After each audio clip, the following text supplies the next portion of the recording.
Hello everyone, टिकलेज academy of maths YouTube channel में आप सभी का स्वागत है। आज के वीडियो में हायर ऑर्डर डिफरेंशियल इक्वेशन ये यूनिट को हम आगे बढ़ाएंगे और आज हम इसका 22nd प्रॉब्लम सॉल्व करेंगे। तो देखिए, जो प्रॉब्लम आज हमें सॉल्व करना है वो आपके सामने है। क्वेश्चन में क्या लिखा है हम पढ़ेंगे। क्वेश्चन में लिखा है solve d square y by d x square plus d y by d x equals to x square plus 2x plus 4। तो चलो हम ये प्रॉब्लम सॉल्व करेंगे और ये प्रॉब्लम सॉल्व करने के लिए हम वही फार्मूलेज और वही रूल्स का यूज करेंगे जो हमने हायर ऑर्डर डिफरेंशियल इक्वेशन के स्टार्टिंग के 3 लेक्चर्स में बताए थे। तो अगर आपने वो स्टार्टिंग के 3 लेक्चर्स नहीं स्टडी किए हैं तो आप यहाँ से स्टडी कर लीजिएगा, उससे आपका हायर ऑर्डर डिफरेंशियल इक्वेशन का पूरा बेसिक कॉन्सेप्ट क्लियर हो जाएगा। ठीक है, तो चलो हम ये प्रॉब्लम सॉल्व करते समय सबसे पहले हम क्या करेंगे, इसको हायर ऑर्डर डिफरेंशियल इक्वेशन के स्टैंडर्ड फॉर्म के साथ कंपेयर करेंगे। क्या होता है स्टैंडर्ड फॉर्म, देखो ये है standard form, that is f of d of y equals to q of x।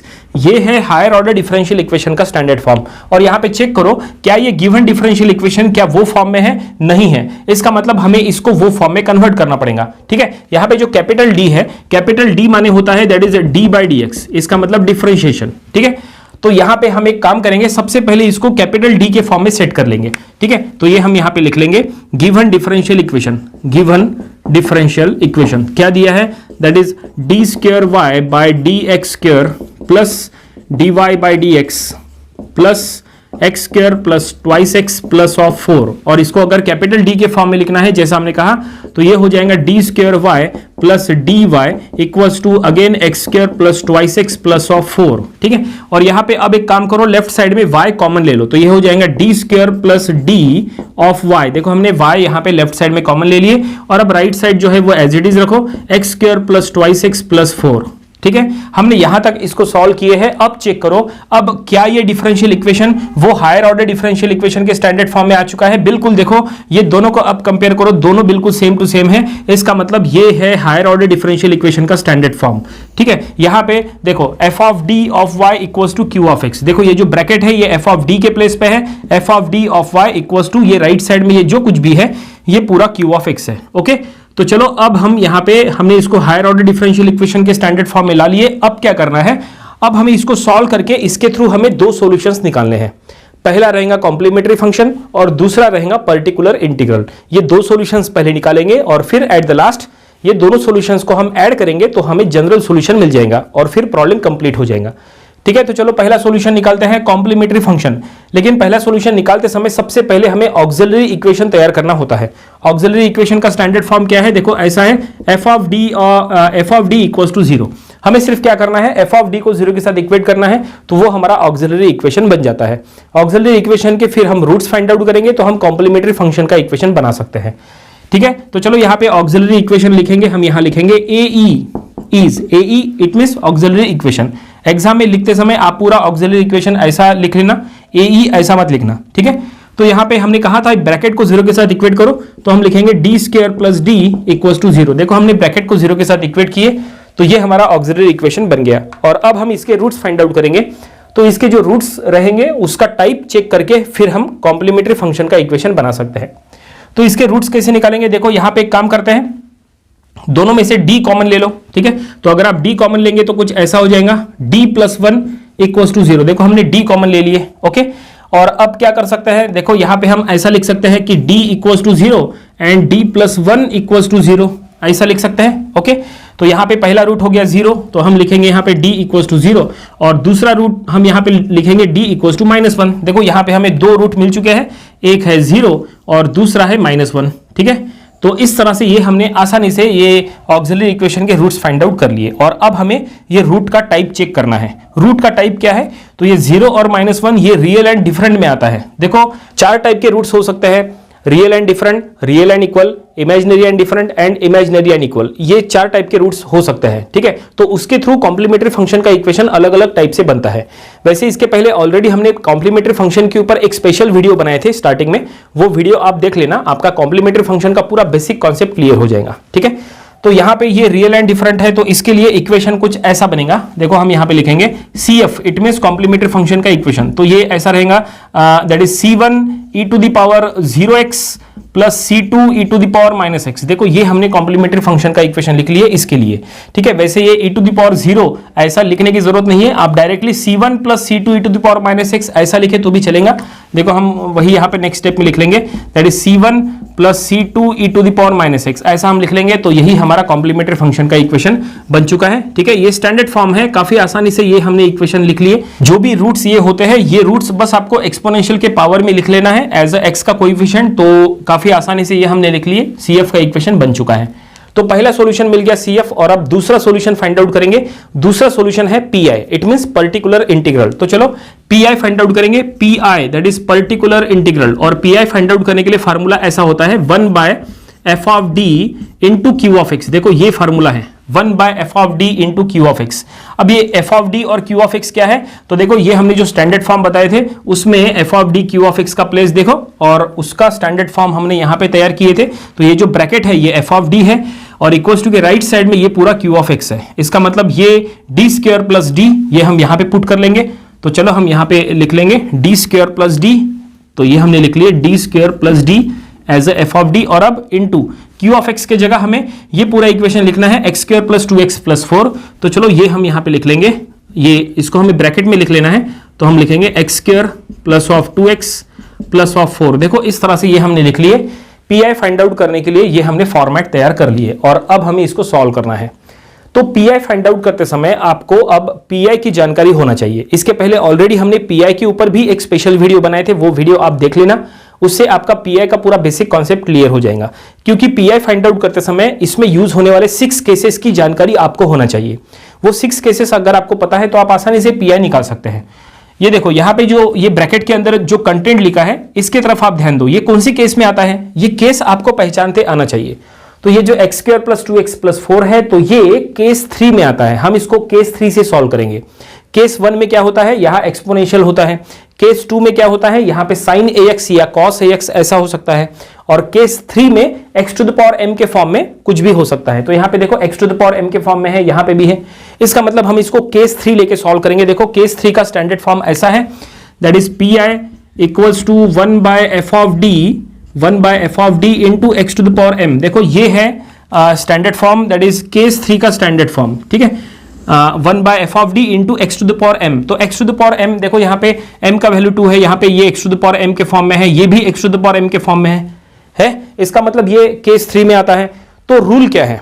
तो रूल ऐसा है कि अगर केस 3 अगर यहां अप्लाई करना है तो आपको क्या करना है? ये जो f ऑफ d है, ये f ऑफ d को पहले आपको 1 प्लस एक्स इनवर्स या 1 माइनस एक्स इनवर्स के फॉर्म में सेट करना है।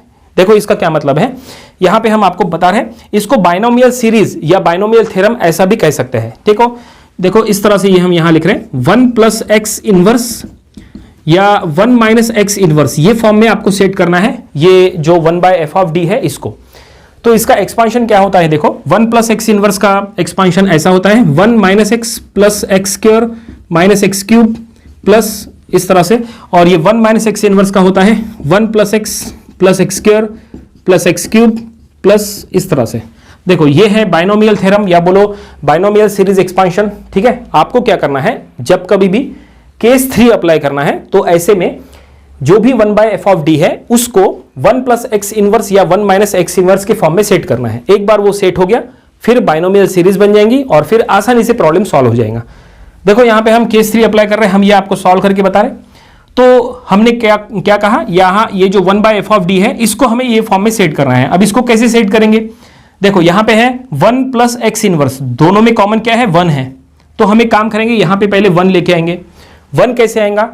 एक काम करते हैं, उसके लिए ये डिनोमिनेटर में से d कॉमन ले लेते हैं। तो कुछ ऐसा रहेगा 1/, देखो हमने यहां पे d कॉमन ले लिए डिनोमिनेटर में से, तो ये बन जाएगा दैट इज 1 प्लस d। देखो ऐसा हो जाएगा। ठीक है, देखो काफी सिंपल फॉर्म है 1 प्लस d। हमने क्या किया, d कॉमन ले लिए। जब आप d कॉमन ले लेंगे तो यहां पे बच जाएगा 1 और यहां पे बच जाएगा ओनली d। तो 1 हमने पहले लिख लिए और d जो है वो बाद में लिख लिए। ओके, और ये ब्रैकेट जो है वो एज इट इज रखो। ब्रैकेट फिलहाल देखो ये हमने एज इट इज रखे इस तरह से।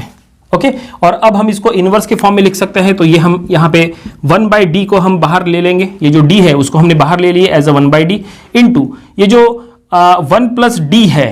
ठीक है, ये डिनोमिनेटर में है तो हम इसको ऐसा लिख सकते हैं that is 1 plus d inverse, हम इसको ऐसा लिख सकते हैं। और इंटू ये ब्रैकेट फिर से एज इट इज रखो, x square plus 2x plus of 4। ठीक है, ओके, देखो हमने फाइनली जो डिनोमिनेटर में 1 प्लस d था इसको हमने 1 प्लस d इनवर्स ऐसा लिख लिए, चलेगा। तो फाइनली ये देखो ये फॉर्म में आ चुका है, देखो x के जगह यहाँ पे d है, और अब हम इसकी बाइनोमियल सीरीज यहाँ पे तैयार करेंगे। तो चलो इसकी सीरीज बनाएंगे, हम इसका यूज करके सीरीज बनाएंगे। तो सीरीज में अगर आप प्रॉपर्ली चेक करेंगे तो क्या है, देखो 1 प्लस एक्स इनवर्स के फॉर्म में ये है, तो हमें ऐसा एक्सपांड करना है 1 minus x plus x square minus x cube, it means minus plus minus plus minus, इस तरह से हमें इसको एक्सपांड करना है।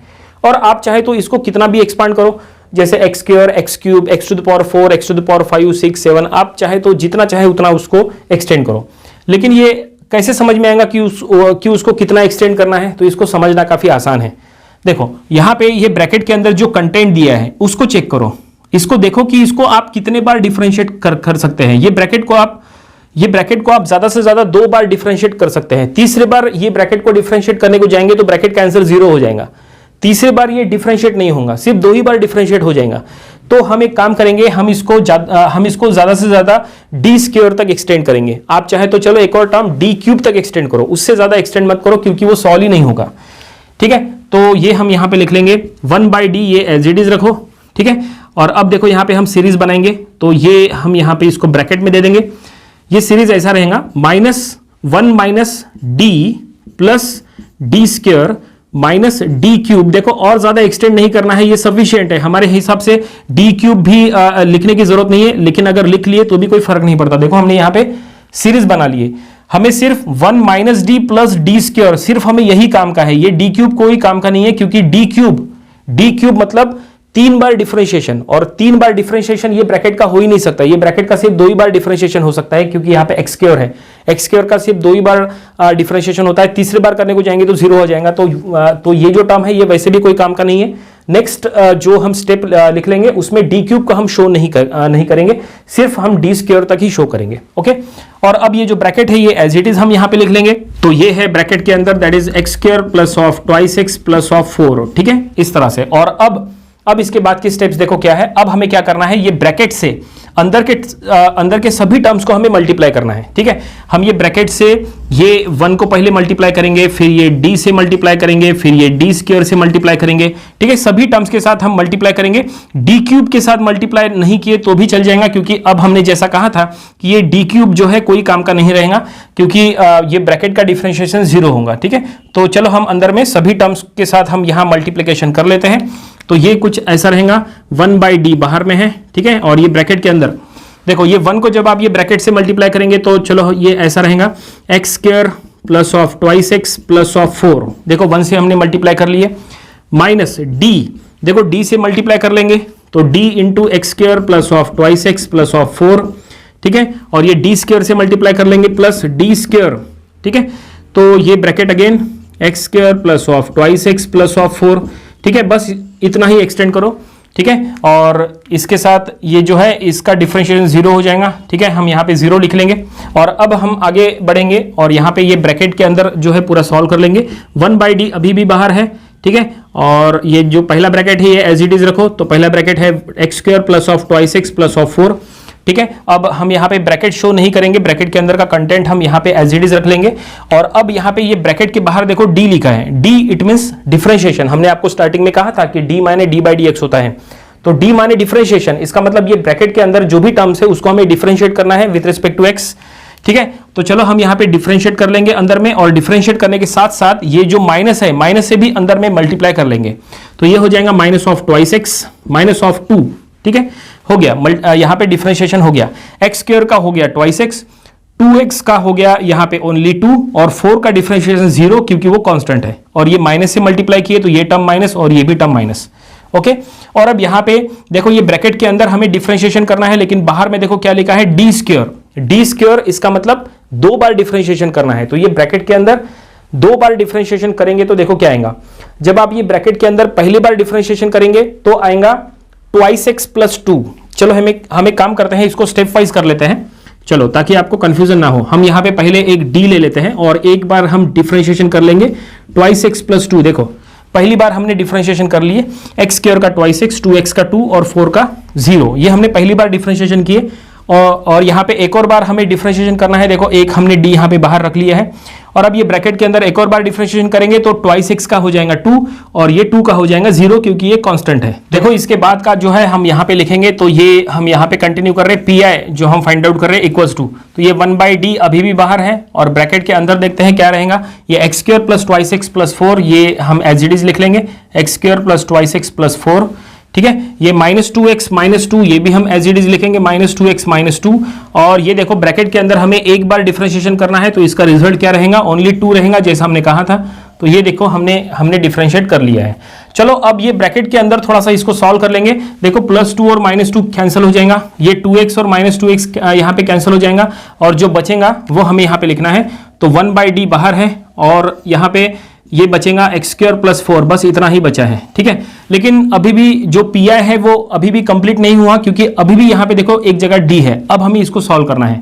लेकिन अगर आप यहाँ प्रॉपरली चेक करेंगे तो ये जो डी है ये डिनोमिनेटर में है, 1/d के फॉर्म में है। अगर ये 1/d है तो 1/d माने इंटीग्रेशन, क्योंकि हमने आपको कहा था स्टार्टिंग में कि d माने d/dx, हमने आपको कहा था d माने d/dx, तो 1/d माने integration with respect to x, ऐसा होता है, ठीक है। तो यहाँ पे 1/d है, इट मींस हमें ये ब्रैकेट के अंदर इंटीग्रेशन करना है, हमें इसको इंटीग्रेट करना है विद रिस्पेक्ट टू x। तो चलो हम इसको इंटीग्रेट करेंगे तो एक्स स्क्वायर का इंटीग्रेशन हो जाएगा x⁻³ प्लस 4 का इंटीग्रेशन हो जाएगा 4x, ठीक है, इस तरह से। तो ये हमें क्या मिल गया, ये हमें पी आई मिल गया, हमें इसको और सॉल्व करने की जरूरत नहीं है। यहां से देखो डी जो है वो सॉल्व हो गया, इसका मतलब ये पी आई इट मींस हमें सेकंड सॉल्यूशन मिल गया, ठीक है। तो जैसा हमने कहा था कि हमें दो सॉल्यूशंस निकालना है, CF और PI, तो हमें दो सॉल्यूशंस यहां पे निकाल लिए हैं, ये है CF और ये है PI। और अब हमें ये दोनों सॉल्यूशंस को ऐड करना है तो हमें क्या मिलेगा, जनरल सॉल्यूशन मिलेगा। तो चलो ये हम अब लिख लेंगे, देयरफॉर जनरल सॉल्यूशन इज, तो जनरल सॉल्यूशन हम यहां पे लिख लेंगे y equals to CF plus PI। Just हमें ऐड करना है, ठीक है, कुछ आगे सॉल्व वगैरह नहीं करना है, जस्ट ऐड करना है। तो ये CF का इक्वेशन और ये PI का इक्वेशन जस्ट हमें यहाँ पे पुट करना है। तो ये हम लिखेंगे y equals to C1 plus C2 e⁻⁻x plus x³/3 plus 4x, ठीक है। ये CF और ये PI हमने जस्ट यहाँ पे ऐड कर लिए। तो ये हमें जो मिला है ये क्या है, ये है जनरल सॉल्यूशन और फाइनली प्रॉब्लम यहीं पे कंप्लीट हो गया। उम्मीद करते हैं कि ये प्रॉब्लम आपको समझ में आया होगा। ये प्रॉब्लम आपको अपनी प्रैक्टिस बुक में भी सॉल्व करके देख लेना चाहिए। ये था हायर ऑर्डर डिफरेंशियल इक्वेशन, ये यूनिट का प्रॉब्लम नंबर 22। इसके पहले जो हमने इसके 21 प्रॉब्लम्स लिए थे वो भी आपको स्टडी कर लेना चाहिए और इसके आने वाली वीडियोस में हम इसके और भी नंबर ऑफ प्रॉब्लम्स कवर करेंगे ताकि इसकी अच्छी खासी प्रैक्टिस हो जाए। तो मिलते हैं नेक्स्ट वीडियो में। Thank you very much.